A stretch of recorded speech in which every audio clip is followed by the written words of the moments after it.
Salmo de número 123.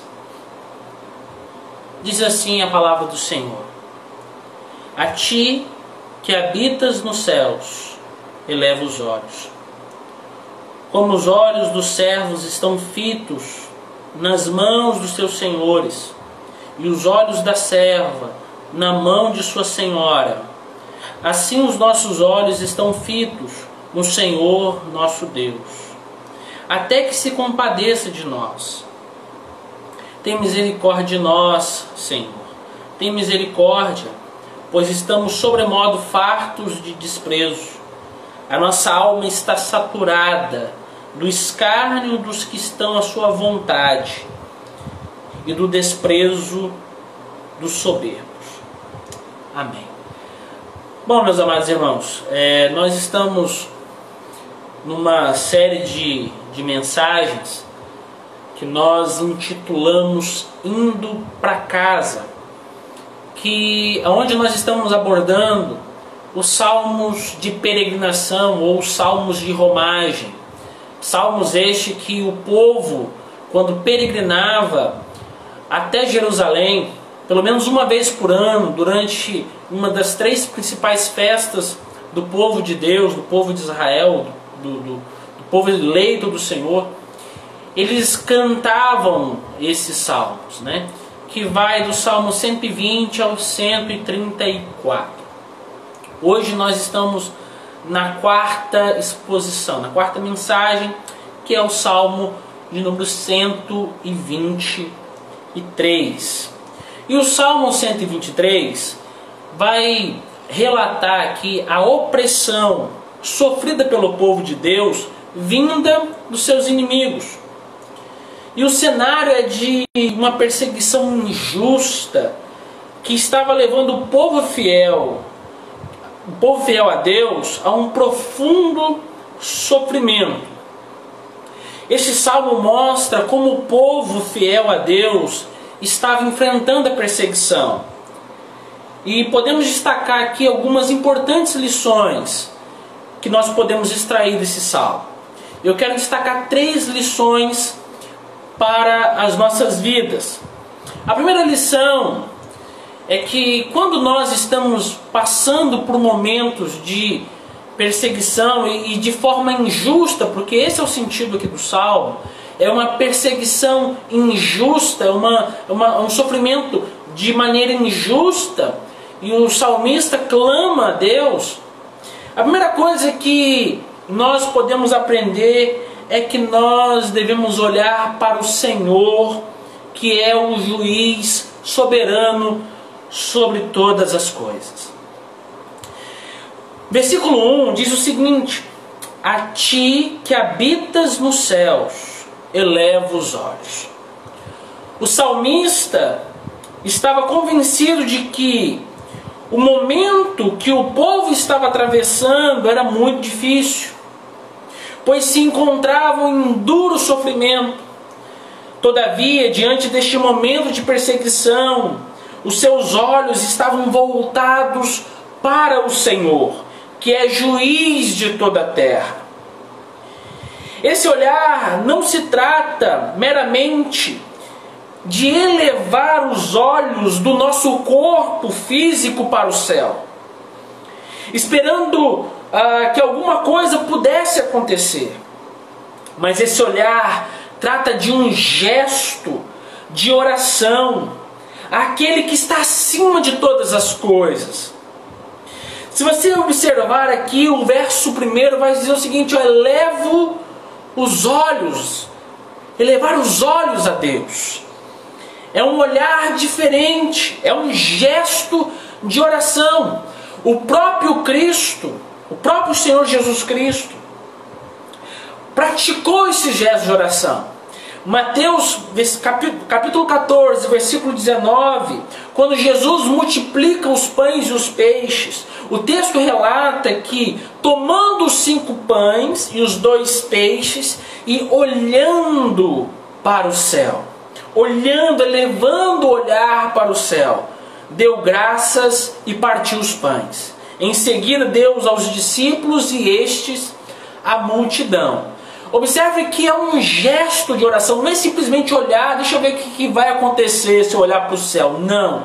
Esse elevar os olhos aos céus é um gesto de oração ao qual intimamente nós elevamos aos olhos aquele que é Senhor, que está acima de todas as coisas.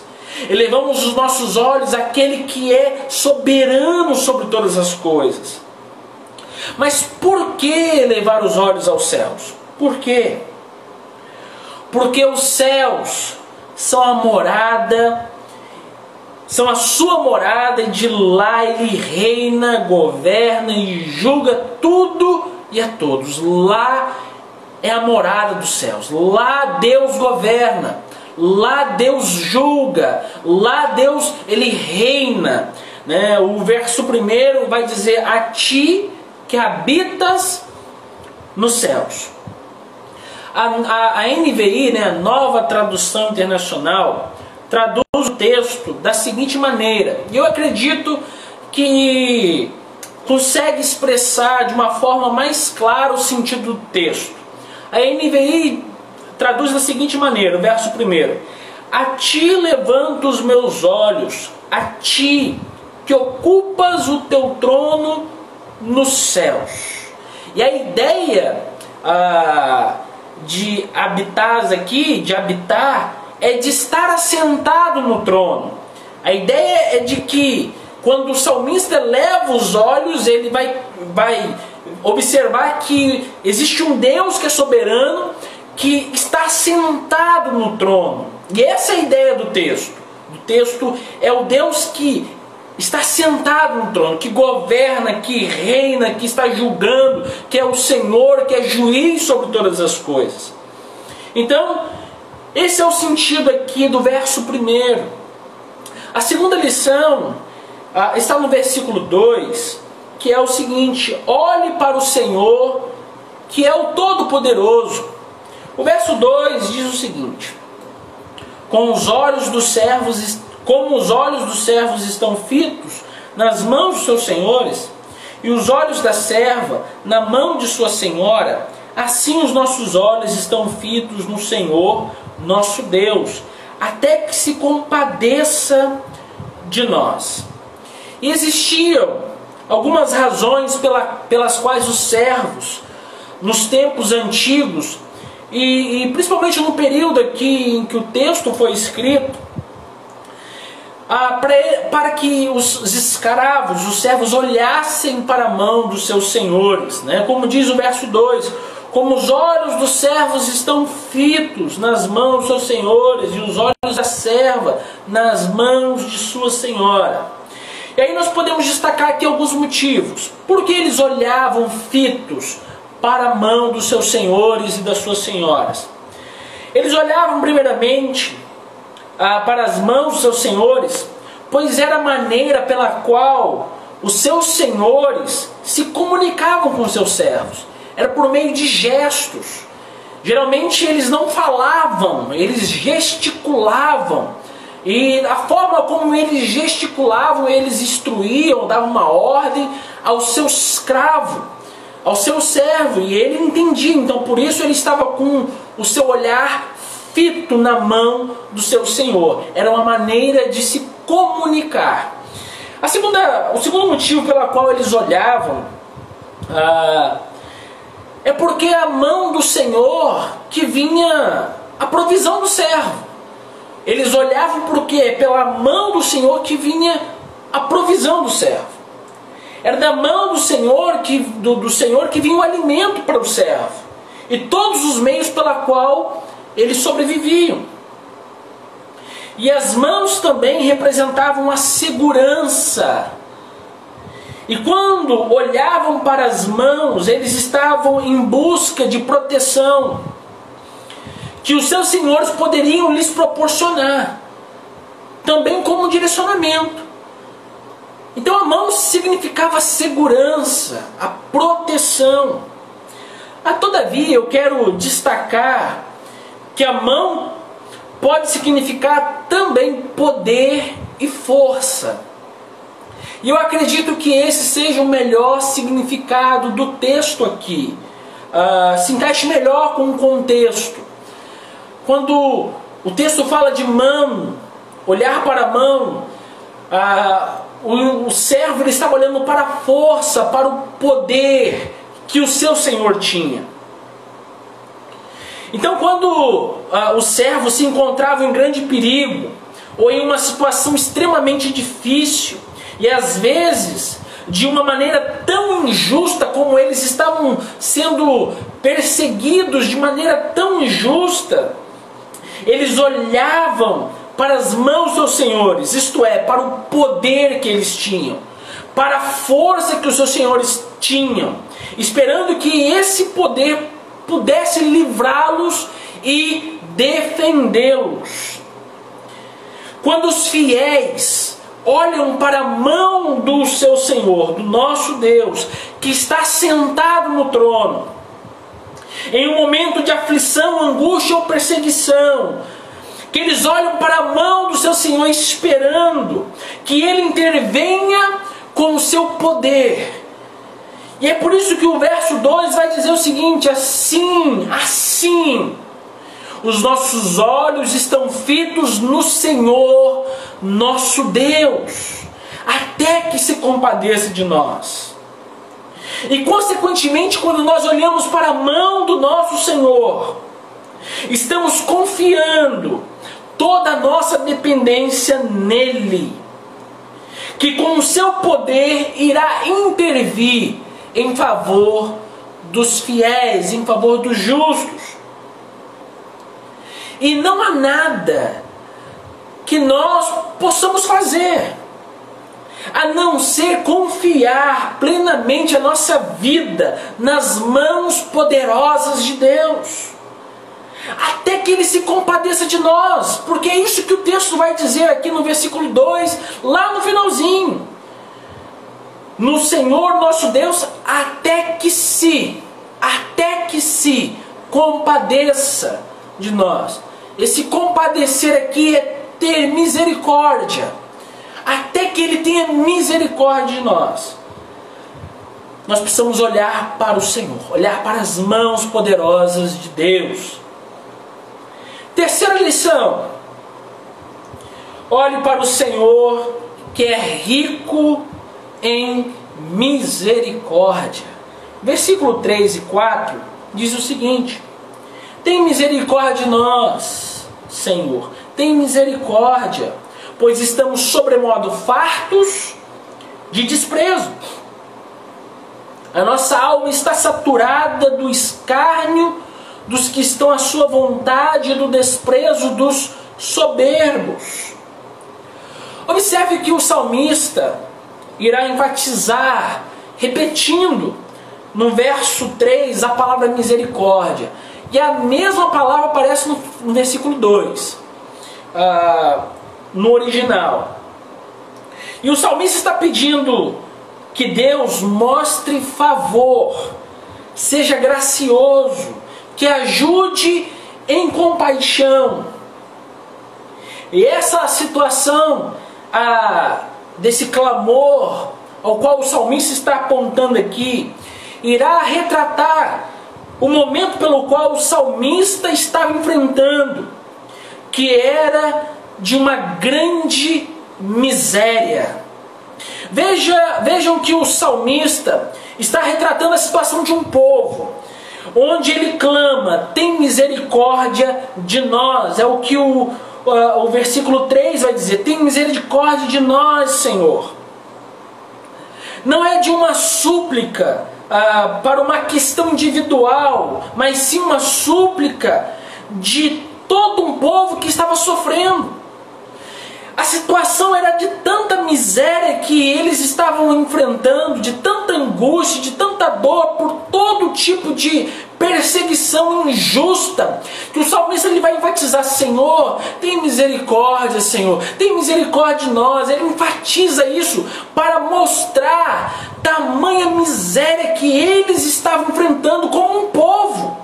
Não é algo individual, não é algo, olha, eu estou sofrendo, não. É um povo todo que estava padecendo, sofrendo, passando momentos difíceis, e o texto nos dá a entender que isso de maneira injusta, que isso de forma injusta por opressores, por inimigos.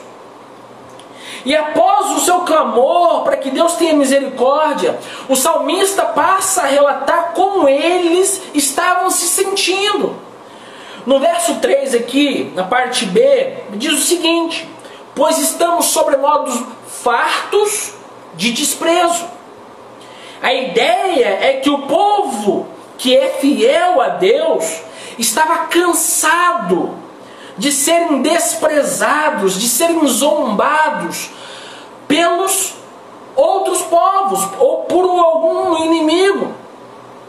Essa palavra aqui, estamos fartos de desprezo, é uma ideia de estar completamente cheio. Eles estavam de uma forma exausta de tanto desprezo, de tanta zombaria que eles estavam enfrentando. Retrata a situação de um povo que estava sendo oprimido de uma forma tão injusta. Por isso ele vai enfatizar: Senhor, tenha misericórdia, Senhor, tenha misericórdia. E no verso 4, o salmista continuará expressando todo o sentimento que o povo de Deus estava enfrentando.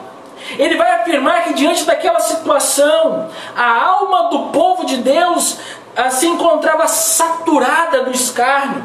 Isto é, eles se encontravam completamente exaustos de tanta zombaria. Também o salmista afirmará que estão cansados do desprezo, dos soberbos, daqueles que são arrogantes. Essa era a situação aqui. A situação de um povo que estava sofrendo, a situação de um povo que estava sendo perseguido de uma forma injusta, de uma forma que levava eles a clamar pela misericórdia, até que Deus pudesse ter compaixão, até que Deus pudesse ter misericórdia daquele povo. Eles estavam clamando a Deus pela misericórdia, porque eles estavam sendo de forma injusta, de forma que estavam sofrendo tanto, e eles buscaram a misericórdia do Senhor, buscaram a misericórdia de Deus. Eles queriam que Deus viesse intervir. Por isso eles vão elevar os olhos aos céus, eles vão clamar pela misericórdia de Deus, eles vão olhar para o poder de Deus, eles irão clamar pela misericórdia para que Deus intervenha com seu poder, julgue aqueles que estão fazendo de forma indevida opressão sobre o povo, e que Deus pudesse dar alívio àquele povo, para que Deus pudesse ter compaixão daquele povo fiel a Ele. Pois bem, o que nós podemos aprender para a igreja hoje, para nós hoje? O que nós podemos aplicar? Bom, eu quero trazer aqui 3 lições, 3 aplicações para as nossas vidas diante do texto que nós acabamos de ler e explicá-lo. Primeira aplicação: o fato de sermos fiéis ao Senhor não nos isentam de passar por grandes provas e aflições de forma injusta. Tem pessoas que pensam o seguinte, e tem pessoas que ensinam e pregam a isso. Olha, no dia que você começar a servir a Deus, você não passará por lutas mais, não passará por provas, você não será perseguido mais. Olha, isso não é verdade. Não é isso que a Bíblia ensina. Esse não é o evangelho verdadeiro, não é o evangelho pela qual Jesus veio a este mundo e morreu naquela cruz. Não é. Isso não é verdade. O fato de você ser um servo de Cristo, o fato de você ser um servo de Deus, não te isenta de lutas, de provas, aflições, angústias. Não. Isso não é verdade. A prova é que o povo de Deus, ele desde o início quando Deus faz uma aliança com o povo, desde o início lá atrás, o povo de Deus vem passando momentos de lutas, provas, e tem momentos que somente Deus poderia mudar a história deles. Só Deus. Eles olhavam para tudo quanto é lugar e só enxergavam Deus, que é o Deus misericordioso. Então nós não estamos isentos. O fato de sermos cristãos e sermos fiéis, se é que também somos fiéis de verdade, não nos isenta de passar por grandes provas e aflições de maneira injusta, tá? De maneira injusta, como o Salmo retrata, porque o Salmo vai retratar aqui uma perseguição, uma aflição por inimigos de uma maneira injusta, tá? Não era justo essa opressão. Aliás, ser um cristão significa estar pronto a sofrer perseguições. Jesus disse que nós seremos bem-aventurados quando passarmos por esse tipo de situação. Mateus capítulo 5, versículo 11 e 12 diz o seguinte: bem-aventurados serão vocês quando, por minha causa, os insultarem, os perseguirem e levantarem todo tipo de calúnia contra vocês. Aí olha o que Jesus vai dizer: alegrem-se e regozijem-se, porque grande é a sua recompensa nos céus, pois da mesma forma perseguiram os profetas que viveram antes de vocês. Olha que coisa interessante.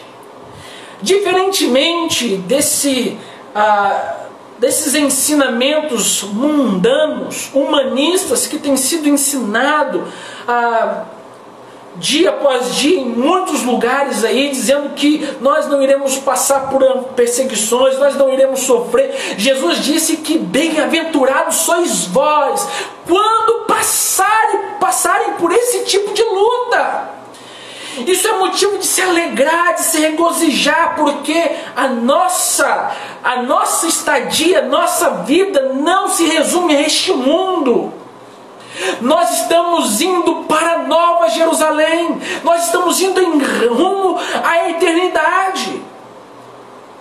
Então nós somos bem-aventurados agora, sofrendo por causa de Cristo, sofrendo perseguições por causa dele.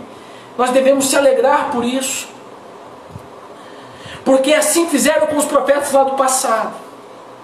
Então, primeira lição: assim como o povo aqui de forma injusta, tá? Eu estou falando aqui de uma perseguição injusta. Eles sofreram e clamaram pela misericórdia. Nós também não estamos isentos de passar por lutas e provas nesta vida. Aliás, nós seremos bem-aventurados se por causa do nome de Cristo assim nós vivermos. Segunda lição, segunda aplicação aqui para nós: quando estamos em situações adversas, de grande angústia e sofrimento, nós precisamos olhar para o Senhor e crer na sua soberania, no seu grande poder. Não podemos tirar os olhos dele, não podemos tirar o olhar dele. Assim como o servo olhava na mão, fitos na mão do seu Senhor, nós não podemos tirar o olhar do nosso Senhor, na mão do nosso Senhor, do poder do nosso Senhor. Nós precisamos entregar a nossa vida nas mãos dele e crer nele, e crer que ele é o nosso refrigério e trará refrigério para a nossa alma, que ele é o justo juiz e completamente poderoso para nos socorrer. O socorro vem de Deus, o nosso socorro vem do Senhor. Ele é rico em misericórdia. Então olhe para o Senhor, não tire seu olhar dele, não desvie o seu olhar do Senhor. Eu lembro daquela passagem onde Pedro anda por sobre as águas. Jesus, ele alta madrugada, vai de encontro aos discípulos que estavam enfrentando, por ordem do próprio próprio Jesus: olha, vocês vão agora, atravessem aqui, depois eu vou. E Pedro, ele vai, ele entra, ele vai de encontro aos discípulos que estavam enfrentando, por ordem do próprio Jesus: olha, vocês vão agora, atravessem aqui, depois eu vou. E Pedro, ele vai, ele entra, ele vai de encontro aos discípulos que estavam enfrentando, por ordem do próprio Jesus: olha, vocês vão agora, atravessem aqui, depois eu vou. E alta madrugada, Jesus vai andando sobre as águas de encontro a eles, e eles apavorados, pensando que era um fantasma. E aí Jesus: calma, sou eu. Aí Pedro fala: Senhor, se é tu mesmo, mande que eu vá por sobre as águas ao teu encontro.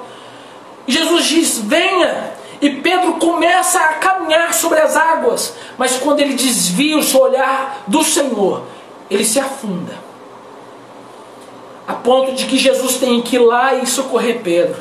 Homem de pequena fé.